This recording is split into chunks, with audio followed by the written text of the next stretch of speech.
Welcome. Today we have Ronnie Anne Ryan MBA CCC. She is an intuitive guide and wise woman working with midlife women ready to rise to the next level. She encourages you to ditch self-doubt, get crystal clear, and trust your gut with her simple soul wisdom path. Known for cutting through the cosmic fluff, Ronnie provides practical energy tools that help you get results and experience the magic all around you. Host of the mystical podcast, Breathe, Love, and Magic, in the top 5% globally. She's also a best-selling author with 6 books. She's appeared on ABC, NBC, Fox, NPR, BBC, Yahoo News, and MSN.com. Welcome, Ronnie. Hi, Megan. So good to be here. Yes. I have been looking forward to this for quite some time. Oh, how nice. Me too. So you now get the pleasure of answering my first question that I ask everyone, and that is, what does enlightenment mean to you? So I have been thinking about this. And to me, when I think about enlightenment, I think about Buddha, somebody who knows without question that they are a part of everything and have felt what it's like and understand and live from that place of being connected and one with everything. So that to me is what enlightenment is. And I am not there yet, but I do work at it. Sure, and I don't think anybody's necessarily there yet, or we wouldn't be here still, right? It's a process, but it's something to work towards. Yeah. Yes. And one of the things that I really like about the work that you do is intertwining intuition with business. Yes. So I definitely want to talk about that today. And I also want to talk about your experience with dreams in your life.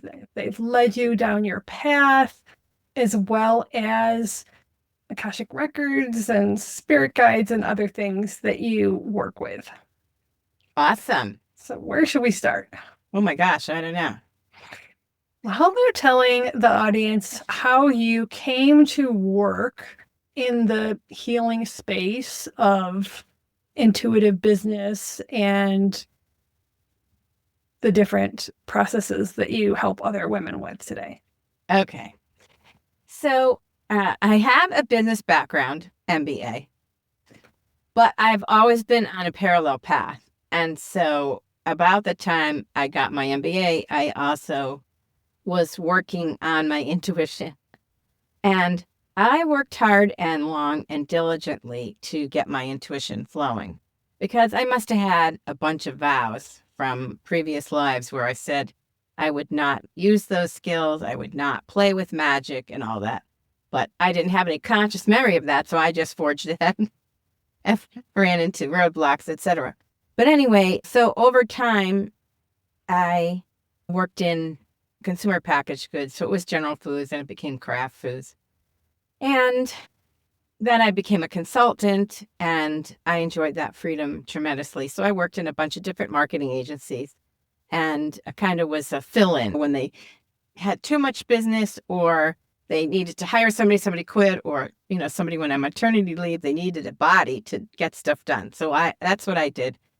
And that went really well until the towers came down. When was that? 2001? So then I thought, now I need another career. So then I went into coaching and still having this parallel path of being involved in all things spiritual learning, taking classes and teaching classes and working at psychic fairs. I've just had a parallel path. So once I went coaching, I'm like, oh, so I did some dating coaching for quite some time. And that was incredibly fun. It was all based on my own experience to try to find love after 40. And then I was thinking about how using the combination of the coaching and the intuition could really work in any arena. And I missed using my business knowledge and business skill. And I thought, oh, I could definitely help women who are entrepreneurial, who are trying to get out there and figure things out. And I don't know about you, but I did pay quite a few coaches because there's this idea that if you want to be really big, you got to hire one of these high-end, expensive coaches. And what I learned about them was so many of them don't actually know anything more than I do, but they're teaching people how to make money versus other things that have less priority. People spend a lot of money to learn how to make money. And so some of the biggest coaches are the ones that are teaching other coaches. So anyway, I thought, wouldn't it be nice if you could learn to trust yourself in the process? Because how do you know? Is it this coach? Is it this coach? Are they saying what's worked for them? Will it work for me? All this kind of, it seems like it should work, but a lot of times by the time somebody's gotten big, the world has changed, the algorithms have changed, and that stuff doesn't work anymore. So now what are you going to do? And so all along, what I've been doing is listening to my own intuition. So I'll tell you one of my really big stories. It's one of the more recent ones. I had a friend who was a coach, and she told me about this company that was hiring like 50 coaches. And they have this great program, and the pay was amazing. It was like $100,000 to do not much, like run a program for an hour once a week, go to a couple meetings and do some social media and answer some questions. What the heck? I'll try that. So I decided to go for it, and I got interviewed, and I got through the interview process, which I hadn't done in I can't tell you how many years. And then I had to go through all their training, and it wasn't coach training, but with how to use their platform and all this stuff. Okay. And then right before it was time to get started and the rollout was beginning, the guy who was in charge, it was his company, sends out this email that says, hey, before we can let the money flow, we need to hit this number of subscribers. And I was like, what? So I thought, this guy doesn't have the money to pay us. That's what my takeaway was. And I thought, I don't know if this is going to be good for me. So then I'm like, well, what am I going to do about this? Because he was not a forthright guy. It's not like I could have called him up and gone, hey, do you have $3.5 million to pay all of us this year? Or what's the story, So I opened up the website and I looked at his picture. And this is how I started using my intuition. When I went to college, I would look at people's yearbooks from high school. And I would say, oh, she was a cheerleader and he was this and this person. And I don't know, I could just see stuff in the pictures.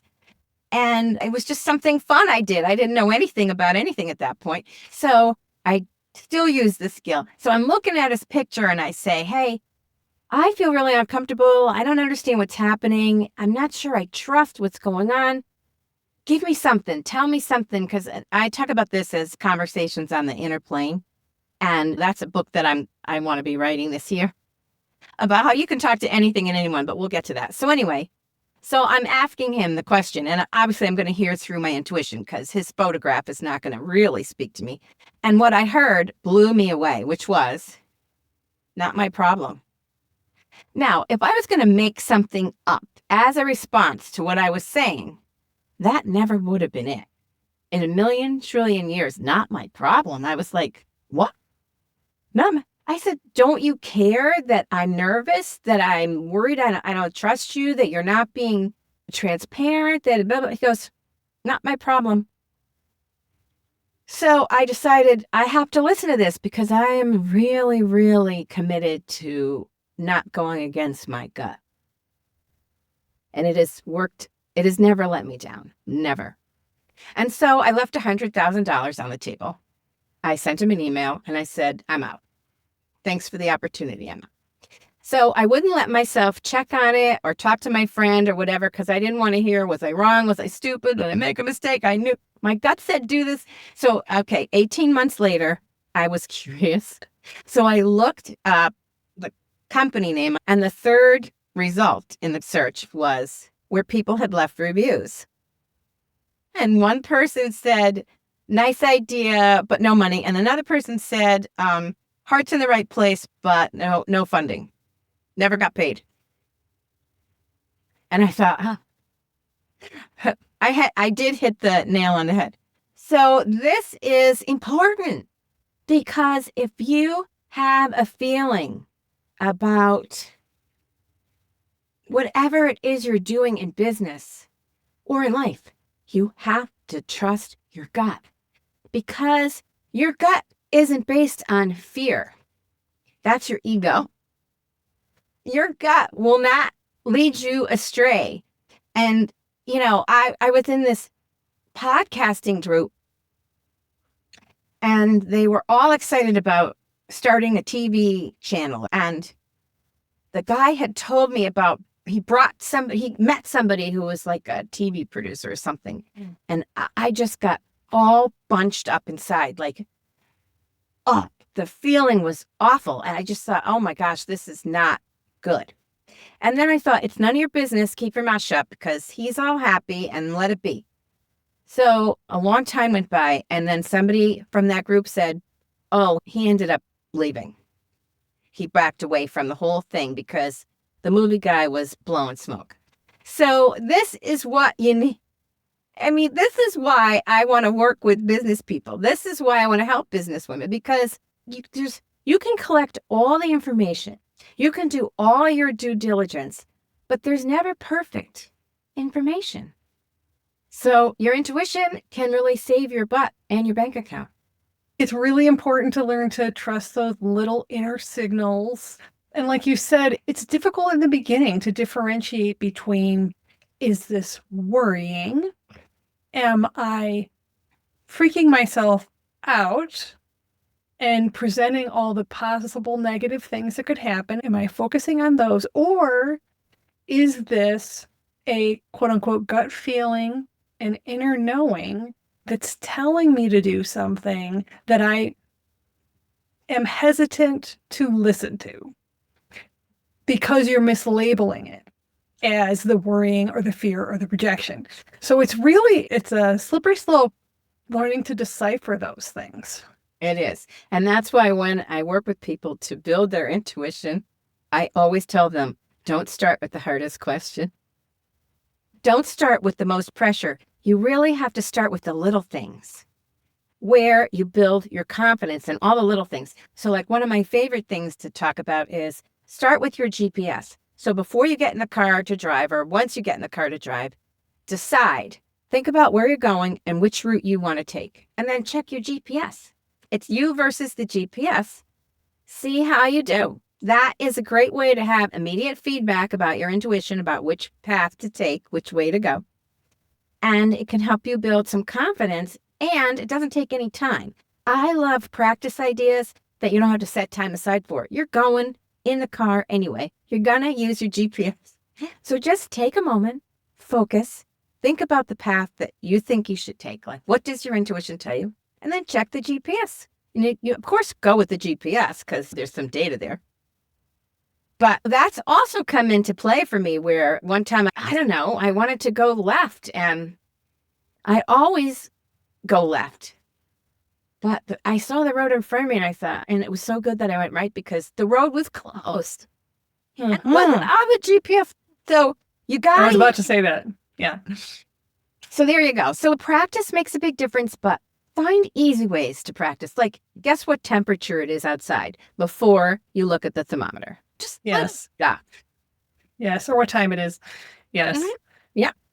Yes. And I know that we've talked about it before, because I was a guest on your podcast where we talked about dreams, and you shared some of the dreams that you have on that show and as well. And for me, dreams are really one of those doorways to our intuition. It's really the way that we receive information that we might be ignoring in the waking life. To me, it shines a light a lot of times on things that I'm ignoring, denying in waking life, that I'm saying, no, it's not that. And then I have another dream, and then I'll have another dream. And I'm like, okay, all right. So I think that for me is a very strong voice that comes through. Yeah. I do have a lot of dreams. I have a hard time remembering a lot of things, but every once in a while you get one of those dreams where you're like, whoa, what does this mean? What is this about? Yeah. Yes. You got to pay attention to it. You write it down. You try to figure stuff out. I love the puns. My brain loves puns. Oh, yes. Yeah. Yes, I love the word play where you'll be waking up and you're thinking about it and you're like, well, that doesn't mean anything. And then as soon as you go to explain it to someone and you hear the words come out of your mouth, Yes. you go, Yes. oh my God, okay, of course. One of my favorites about that is right when I met my husband, well, a little bit after, and we had been on so many dates, and then we spent the night together. And the first night I think we spent together, in the morning, I had dreamt about his name was Paul. And I had dreamt about Paul Newman. And I'm like, I dream about celebrities. I'm not enamored with celebrities. And I'm like, I don't really get this. Why would I be dreaming about Paul Newman? And he said, Paul, the new man. Oh my God, Oh, yes. hilarious. And Yes. he to him it was obvious because his name was Paul. I just thought that was just so funny. So your brain is very clever. Yes, it's so funny how it does that, and also how you don't get it till you tell someone else. I know. It almost like has to come into verbal reality, it somehow, or maybe if you wrote it down, but still, there's something about sharing it, which is why I think dream sharing is so important too. But I also want to talk about the work that you do with past lives and the Akashic Records. I've had a few people on the show that work in that arena, and I know that there's a lot of interesting interplay between that and finding your place in business, finding your career, finding your path and your purpose. What has your experience been with that, helping other people through that? I have done a tremendous amount of past life work. I love doing past life readings. It's so much fun. And I started doing this years ago before the books were written, about how to go into the Akashic Records and this and that. And I didn't know what I was doing was going into the record. So anyway, but it would just came so natural. I took a class for a whole year though. I went with the same 6 women and instructor. So I learned at a very early stage the incredible power and amplification that comes from working in a group consistently. So that really helped solidify my skills. But what I've learned about the past life stuff is it's kind of surprising how you might have similarities and you often do similar things or be drawn to similar things. So many people who have been nuns or monks or priests, like they've been in that religious service for many, many lifetimes, working from all different angles. And, I haven't had a lot of experience from the business realm in the past life stuff, but it does sometimes come up. And one of the places where it really comes up is for people who do healing, because a lot of people today are afraid still. They call it the witch wound. Yeah. So people are nervous because they were burned or hung or ostracized or whatever. And everybody wasn't a witch. They worked with herbs, or they knew other healing methods, or they had the second sight, they called it, or whatever. They were just using their God given talents. But the church didn't really like that. Funny how Or, that is. yeah, Yes. or things like, they talk about Salem, how a lot of those women were widows and there were other people who wanted their land. So the best thing they Oh, could do was accuse them of being a witch and then uh, get their land. So there's a lot involved, all that kind of stuff. But nonetheless, it's in your memory, your soul memory. And so sometimes that can get in the way. And that's why I said I had a lot of vows and things where I promised, like, I do not do tarot. I cannot use a tarot. The tarot doesn't like me at all. And that's left over from a life when I used the tarot and I probably did some things that were maybe not as honest as could have been or whatever. So those kind of things do seep through for sure.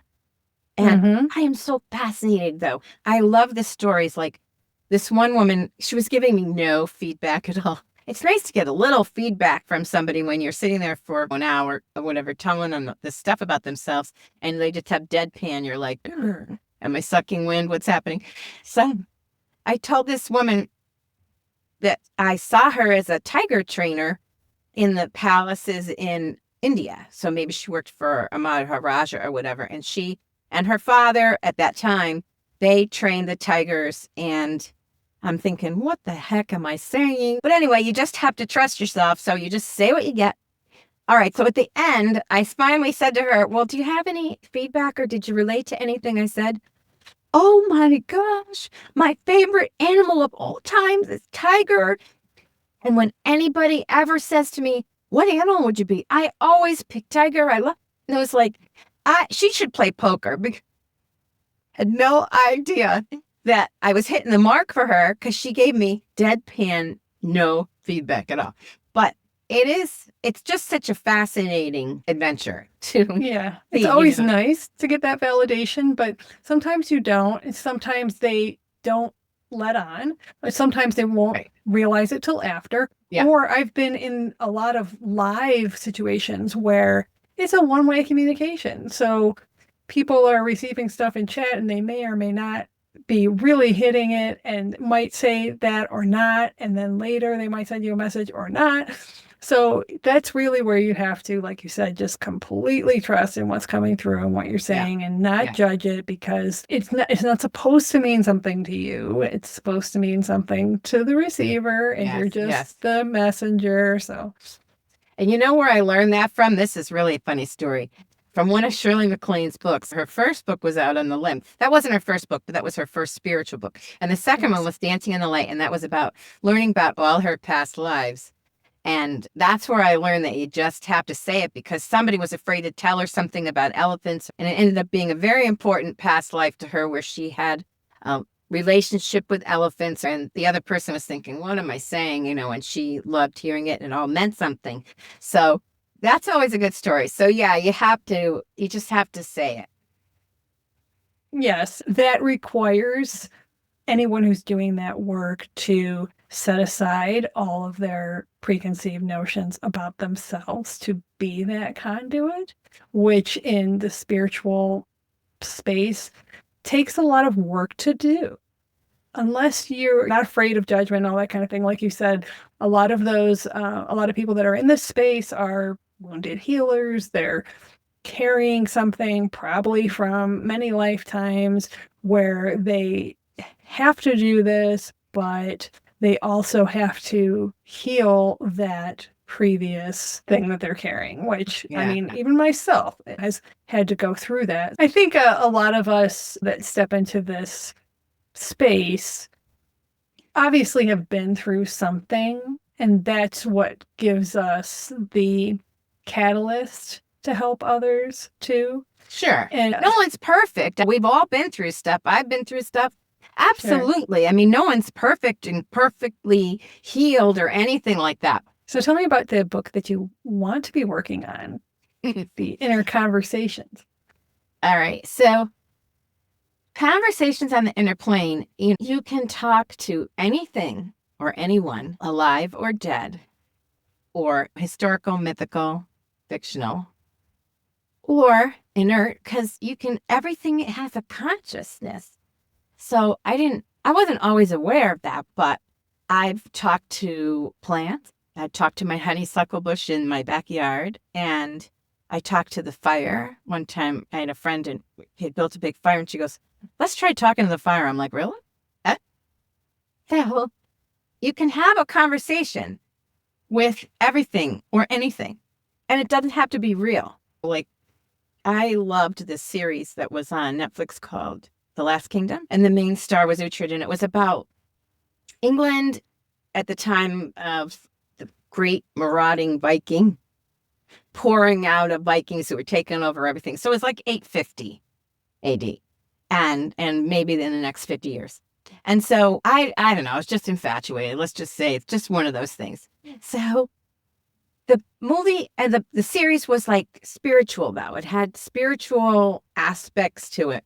And he had a big sword and he was so, fearless and all this stuff. And so I thought, I really want to talk to him because I was just going through this big thing and I just felt like he could help me. So I did a medication and I called on him and I'm like, hey, and he came because your brain is amazing. Either that or my guides have a really good sense of humor And so they're like, let's humor her. This is fun. I don't know. So he came and he took his sword, and I needed to separate from some things. And he cut all the way around me with his sword vertically. He cut all the way around to free me from probably all those cords and strings and things that attach us to things we don't want to be attached to anymore, or shouldn't have been attached to in the first place, or whatever, where you lose your power. So it was kind of a healing thing because he cut all the way around me. And I have to say, I felt so much better. I know it was something I needed. So that's what I mean. I mean, that's just ridiculous. I'm calling out to a fictional character, but it had meaning to me at the time. It was fun. He was really cute. So that's what I did. And it ended up being really good. And then he had a friend in the show, and I wanted her to talk to me also. And it was amazing because she put out her hand and it had apple seeds on it. And then she went like this, and everything became alive, and the seeds flew out, and they grew into little saplings, and then they grew into big trees, and it grew into a big orchard. It was the most amazing, nothing like a good vision. There's just nothing. I love a good vision. And so that was another very healing thing, and I did them at the same time. So it was kind of like he freed me up from whatever the ties that were binding me, and then she showed me that there was a whole world that I could feel and experience and expand into. And from a bunch of apple seeds came an entire orchard and all the possibilities that really exist. So that's what I mean by inner conversations, because you could talk to anyone. You could talk to Einstein and ask him about E=mc². And so some of it could be like mediumship in a way. There's some mediumship maybe to it, or or channeling. You have to be open enough to have that information come through. But it's really fun, and you can gain access to so much information. And some people talk about it like you could make up a board. Like if you have your own business and you're sick of being alone, this is a business idea and not mine, but you could just decide who you want on your boards. They could be alive or dead or fictional. And you can assemble a whole board of people. You can build a relationship and get used to talking to them and just think of it as energy and get amazing information. It just takes a little practice and a little repetition to bring that out. To me, that's all the magic. I love the synchronicities. I love the vision. And I love the information that can come through where you're like, when that guy said to me, not my problem, I never would have dreamed that. There's like no question that I did not make that up. If I was going to make it up, I would have said, oh, honey, what are you worrying about? You know, blah, blah. It could have been anything else, but not my problem, you know? So for me, this is just incredible fun. And I love helping people get there to learn to trust themselves, to learn to gain access to their own inner wisdom, and then to reach out and get wisdom from the other sources, because everything has wisdom. It's amazing. I love those stories. I love the story of the orchard. I love the idea of assembling your own council, essentially, with the big players to give you guidance, because it's really just tapping into the field, right? And you can make them whatever you want them to be, but it really is just giving you a avenue to get that universal wisdom and Right. saying, I want to hear it now. I'm open to hearing it. Show me. And yeah, I had a very powerful dream that involved the phrase show me that I actually put into one of my books, because it was like that. I was asking to be shown, and it definitely, once you ask, you shall receive. So Wow. Interesting stuff. Well, I hope you do write that book, and I look Thank forward you. to reading it when you do. And in the meantime, tell everybody where they can find you if they want to work with you, to explore their intuition more and the benefits of tapping into it. Okay. So my website is intuitiveedge.biz. That's B-I-Z. And I have a free audio program. And that is How to Ask the Universe for a Sign and Get an Answer in 24 Hours. Kind of a long title, but at least you get the point.